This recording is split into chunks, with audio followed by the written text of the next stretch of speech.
Yeah, I used to be part of a group of friends when I was kind of in my late 20s. And it was getting to that point where they were all starting to, get married, buy houses, etc. You get to that age when everyone starts to do that.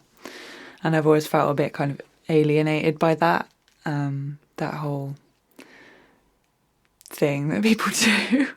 Yes, dark. And anyway, one of them, I met up with her one day. We were in her car, and she just got a new car, and it was like one of those big kind of family cars.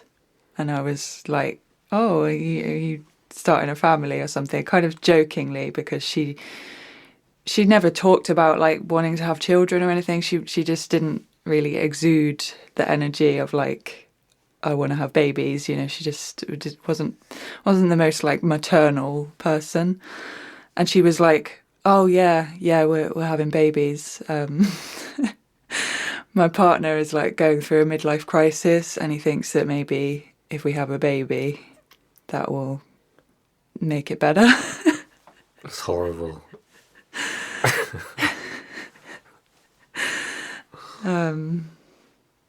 Yeah, It's horrible. I know, it's Poor kid. yeah. People are like that though, isn't it? I'm sure like my dad probably was the same. Like, oh, my life's a mess. Let's have a baby. Yeah, I don't know. baby as a solution to a problem is probably not a good idea. Or getting married because it's like your relationship's got problems. Oh, should we get married? That'll sort out the fact that we don't like each other. And have a baby. It will bring us closer, Yeah. and it will be that big kind of show of commitment. Yeah. And So then it's a show, isn't it? I think. and then the mother like just has a really like close relationship with the child and then denies the husband. I was reading about that dynamic. I think Jordan Peterson talked about it as well recently. I Well, watched it on Gabor TikTok. Mate. Oh yeah, Talked yeah, about it yeah. Gabor Mate. It's when there's a dynamic of like mothering, where Right. the female partner is mothering the male partner, and then when a baby comes along, obviously the baby gets all the mothering, and the male partner feels rejected or abandoned. Because a lot of men are looking for a mother in their partner because they're babies. They're immature. I'll tell you a funny joke. Go on then. Right, most people, yeah, I love any sentence that starts most yeah. I'm people. just gonna get all judgy now, all Salvatore, and just I'm just gonna let it loose. It's fun. Most people, and this is hilarious, are emotionally immature. What's that? The joke the gods did on us. I can't remember where that's from. The joke the gods did on us. Yeah, like all the like Zeus and everyone's just like having a card game, and they're all like, "Oh, wouldn't it be really funny if we just made all human beings all emotionally immature and they can't even see it?" It's a good joke. Before we started this episode, David was like, "Let's do a funny one. We're all so serious. Can we do a funny one?" Yeah. And we looked at our ideas list. Oh, and they were all quite serious. They're all so really serious. We're trying to inject some fun into exactly. This one.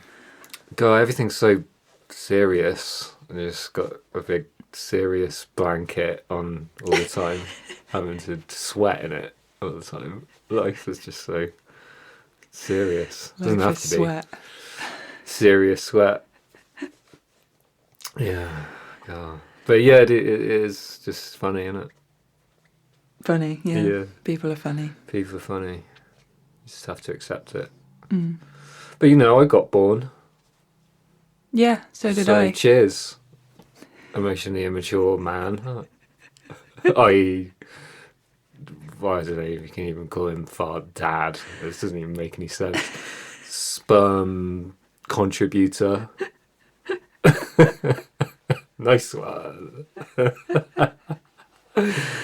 Yeah. Yeah, Brilliant. I got born too Yeah. by accident. That's nice. Well, I'm happy that happened. I'm very happy.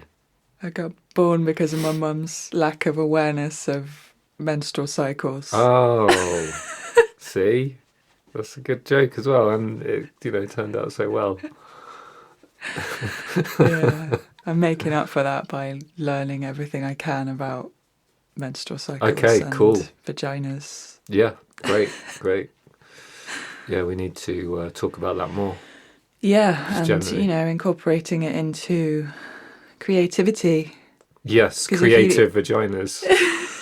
Sounds very needed. Because if you learn at what point in your cycle you feel the most creative, then you can really utilize that. Oh, And that cool. goes for men as well. Interesting. Yeah, I think I've been on my period the last couple of days on reflection of my state. Wow. So, yeah, I mean, basically, there is a theme, right, to this Ramble. this sketch. Because, yeah, you don't have to do it. Don't do it. Fuck it. Do what you want. That's the message. Yeah. Just you don't... Figure out who you are authentically. But how do you do that? I think it is a journey. It's not something that happens True. overnight. It's hard. It takes... You need people supporting you. Get a coach. It takes struggle and Yeah. it takes lots and lots of big realizations happening over and over again. That's what I've been going through. Yeah. Recently, especially, it's been like a really concentrated period of realizations. And It's hard, yeah. I mean, it's taken me so many years of working for people to realize that I can't work for people and I need to work for myself, and that's just who I am. It seems so obvious now to me, but I guess this is one of those things that I didn't realize I had a choice, because when I grew up, I didn't know anyone who worked for themselves, or I didn't know anyone who worked in the arts. So that just wasn't even something I realised you could do as a job. Everyone I knew, everyone I was surrounded by when I was growing up, was working in jobs that made them miserable because they thought they had to. It's like, oh yeah, well, you go to an office Monday to Friday and you do a 9 to 5 job and it's shit. Yeah, it's really shit. It's stressful. I mean, my dad was just constantly stressed about work. But, you do it because you got to pay the bills. That's something it's one of my mum's loops is, oh, you got to pay the bills, don't you? You got to pay the bills. And that just justifies decades and decades of pure misery. I've got another joke for you. This is a good one. You like this, right? Right. Do a job you don't want to do for your whole life and be miserable and die.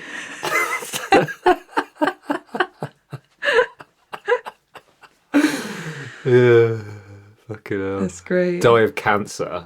Fucking actually retire and start doing what you want to do and then die. In fact, I've just thought of something else that same person who said about having a baby to stop a midlife crisis said to me. I think I was complaining about the job that we both worked in. We worked for the same company. And she was like, oh yeah, but it's a job, innit? It's a job. That's such a... And that's another thing. That's a good sentence. That's a funny sentence. That's the job. Yeah. You got to pay the bills. It's a job. It's like, oh, what does she say in GG? It's like, oh, really? I thought it was a hat. I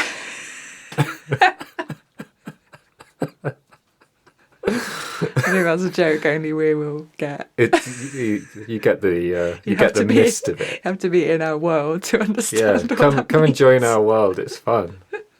It's hard, but we make jokes. It's really hard. Yeah, it is hard.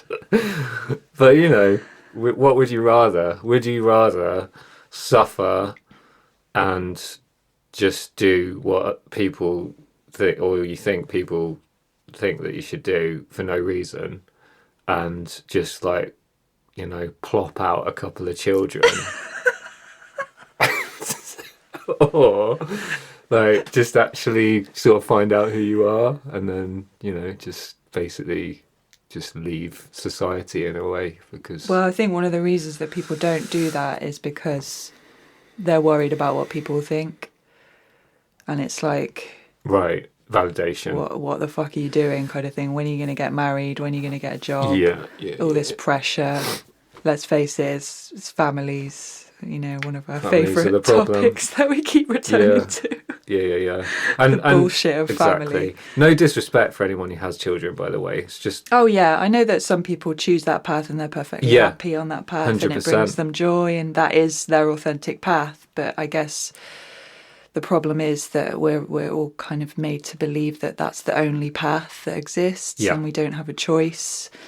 And I think when you make the decision to be an artist, especially if you're doing it as your sole kind of job and source of income, a lot of people are not going to understand it. And I think it's why a lot of artists kind of emerge later in life, maybe in their 40s or 50s, they kind of realise that they've been working a horrible job their whole life that makes them miserable, and they've got all the way to the top of the hierarchy of job roles that they can get, and then they realise, wait, what am I doing? I have this creativity within me that I've never explored, and it might have been suppressed. I mean, I was listening to a good podcast recently that was talking about the shadow and how, when we talk about the shadow, we often associate it with sort of negative things, like shame or, negative aspects of ourselves that we're suppressing.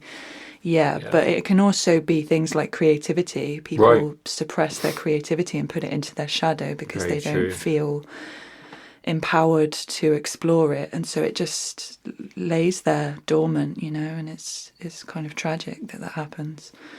But it's interesting that you can just be on this conveyor belt of job roles, in a company and getting promotions, and you think, oh, I'm getting more money now, so that's a good thing. That means I'm climbing the ladder, I'm successful. External validation, well done from mummy and daddy. Yeah, it's a big problem. And then you get to the top and you're like, what the fuck is this? I'm still as empty as I felt when I was at the start of the ladder. So what can I do about that? How do I fill myself up? Yep, true that. Yeah. I mean, and conversely, you could be doing art, getting paid for your art, and it's not right because you're working. The people that you're working for are exploiting you, and we will do an episode on that. And David's got a story. I've got some stories and some jokes on that one. I just been through it on that one. It's like, oh no, these people are not correct for me, and it's like on the surface, it seems like the perfect thing. And you got to be careful of that because, there's just so much. I won't go into it. Well, I it's think just a lot of exploitation. that's a good example of what you want and what you need are often two very different things, and it's not until you get what you want that you realise that it's not actually what you need, and you needed something else to kind of teach you what the lesson that needed to be taught. The universe gives you exactly what you need. It seems like that's maybe what happened in that situation, but we'll talk about that on another episode. Yeah, absolutely. Yeah. So, what else we got on our You got any other jokes? subject? Probably. Do one about marriage. Okay. A joke about marriage. Oh yeah, should I say that story about? Oh yeah, because I always used to ask people, why do you get married? Because I'm like 40 now, so apparently there's like a 10-year period where people get married, right? Between 30 and 40. Oh, is it? Okay. Yeah, have you not read that document? Do you not get that? I didn't get that email. Yeah, you say there's some sort of shame, I think, if you don't get married, and I don't know. Well, so I think a lot of people get married in their 20s as well, don't they? But anyway. Anyway, the joke. So I would ask. I went to some weddings and I'd get conned into doing music at the weddings for free. Weddings are a scam. Yeah, they are such a scam. And basically, oh my God, so many people have just manipulated me in the past to work for free. I won't get into it. And again, I'm just stewing on a lot of beef at the moment, just fucking braising. But yeah. So I asked this one person, why have you got married? And, and it was a massive wedding in another country as well. And she said, because our friends rarely get together anymore, so we wanted to have a party for all our friends to come.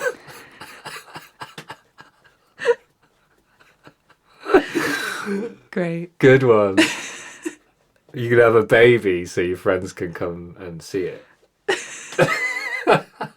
It's so lame. No one's ever been able to give me a good reason. And again, I don't want it to sound harsh. If you're married and it works for you, then great. More power to you. I guess, I am. The jokes are related to my own issues. Yeah. Yeah, it's funny though. Yeah, again, it goes back to your own parents, doesn't it? Oh yeah, I just hate my doing? parents.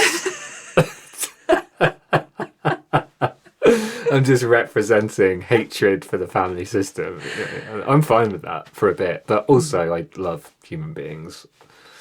I love them, but I just hate them. It's complicated. Yeah.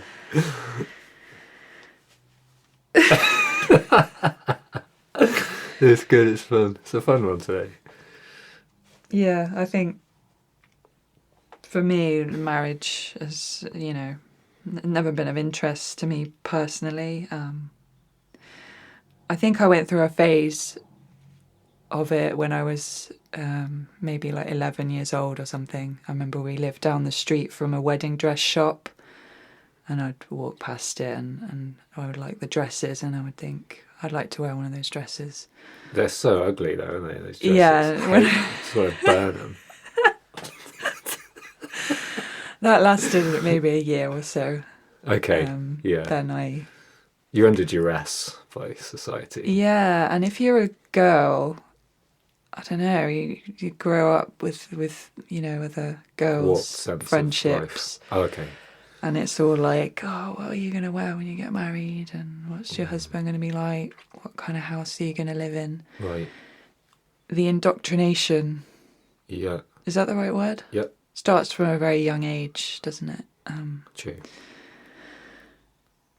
Again, if you are into marriage and you see it as something that's meaningful for you, I can understand that there is a certain value in ritual and ceremony. Yeah, true. Maybe that's a reason to do it. Maybe you could just email in a good reason, because Yeah. I want to hear one. I really honestly want to hear reasons to pivotalslice@gmail.com. Yeah, please, because no one's ever given me a good one, so I'd love to hear one. Well, I guess there's this idea that it's an expression of love. I think that's one that I've heard. A public expression of love. Yeah, that's the thing that I don't really get with the logic of that, because if you I don't really have if any you friends love or someone, family. if you love someone and you care about Right. them and you are in a healthy, solid relationship, what difference does it make if you have a public ceremony to let everyone else know that? And it seems like one of those things of validation, like we're supposed to celebrate people for getting married, and it's like, I don't get it personally. No, I mean neither. I don't understand it. This all comes back to external validation, doesn't it? It's Right. And even with being an artist, I think many people want to be able to say I'm a writer, or Yeah. I'm a painter. That's where they get you though, and it's again, that whole idea, I like the idea of being an artist. Abusers hold that over you, you see. People who run certain companies, for example, right, that are creative companies, it's like they can really use people because people are so desperate. In the creative industries, people are so desperate to get any type of work and to get validation and to get status and to say that they're doing a commissioned job that is, people will go, oh, really? Oh, you're doing that film? How exciting. Oh, my God, that's so interesting. And it's like, yeah, but I'm being overworked, underpaid, undervalued, and the guy who's hired me is an abusive piece of shit, right? Pardon my language. But hey, I get to say that I'm an artist. Yeah, well done, David. Woo. I get to put it on my Yeah. LinkedIn or whatever that I'm working for this cool company. Exactly. And people will see how cool I am. So, like, you know, that enables people to not pay people properly and to basically just like treat you like you're nothing. It's like, oh, yeah, well, I know other people that can do this job. Yeah, I worked in a company for 7 years that was like that. Magazine publisher. Oh, how cool. Right. And everyone was just severely underpaid and depressed. And Yeah. it was just, morale there was just so low, and it was a really horrible place to work. Really kind of, I went through some serious dark mental health times by having to go into that job every day and sit there for 8 hours. But again, this is my own journey of realising that I can't do that, and I hadn't realised that yet. And so I thought I had to do that kind of job. Saying that I worked for a publisher was definitely part of it, because I had studied journalism in university, and so I thought, oh, well, this is kind of, journalism adjacent, and so that's the path, right? I didn't even know why I'd chosen journalism, to be honest. I didn't know. Obviously, when you choose what you're doing at university, you're like, 18? You don't really know who you are yet. You want to try lots of different things. Yeah, and I think that's what I was doing. But then when you get out of university and you've got this sort of pointless degree, it's like, well, what do I do now? Yeah, it's a lie, the whole university thing, in my opinion. Yeah, the whole education that's system thing of like the path that you think you have to do. I think I just went to university because it's what everyone else was doing. It's just a business university, like any other business. They want money. Like, you pay them money, they get money. And it's these old-fashioned models, isn't it, of like what a life is, and it's what our parents did or what our parents would have wanted. Like neither of my parents went to university, but I know that me being the first in my family to go to university was, oh, proud of you kind of thing. Right. Projecting onto you their own hopes and desires. Yeah, exactly, their own unfulfilled dreams.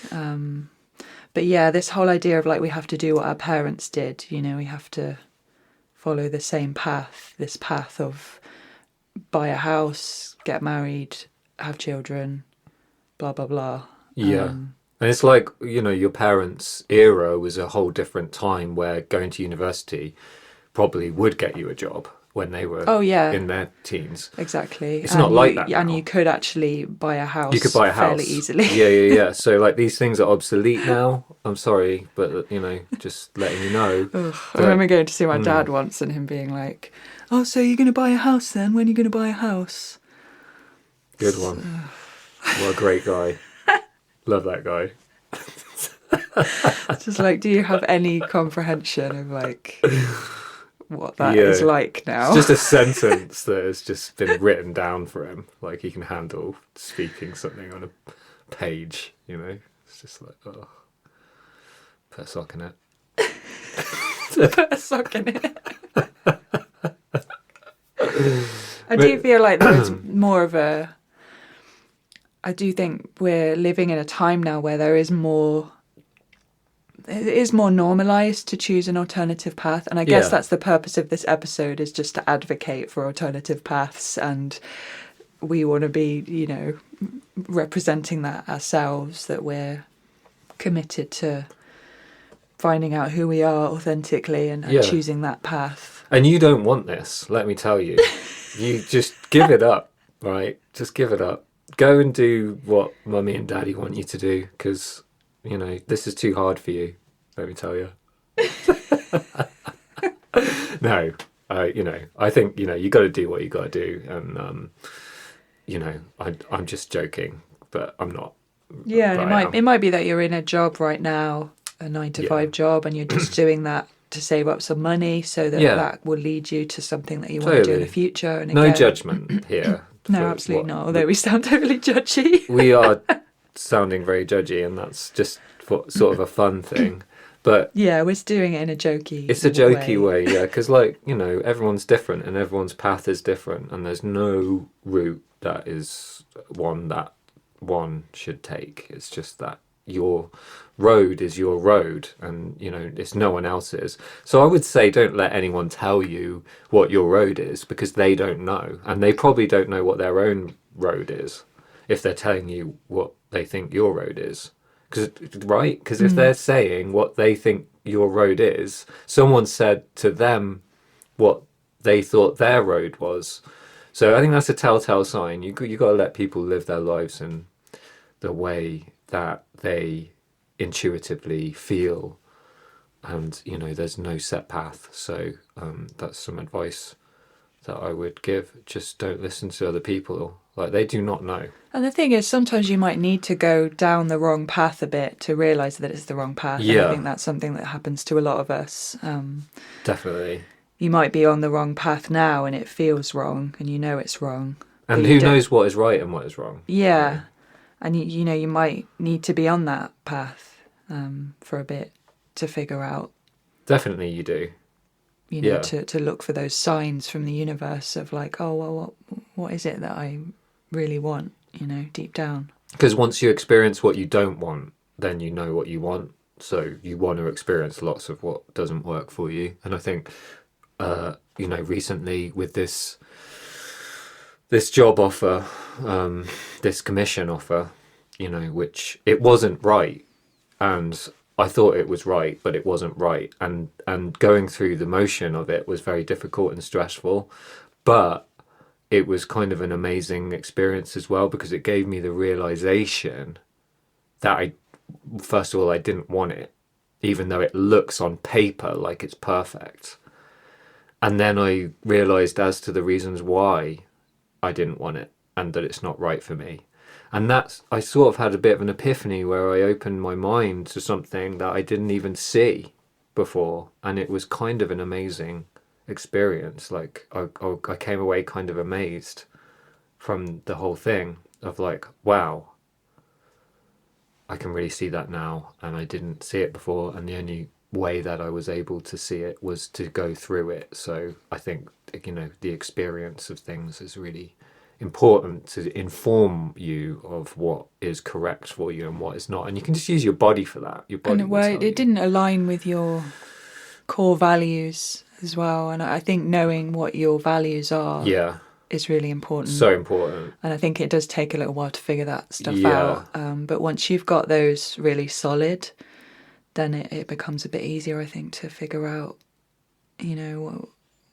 what the path is, and which opportunities are doors and which are kind of trap doors. Get a coach.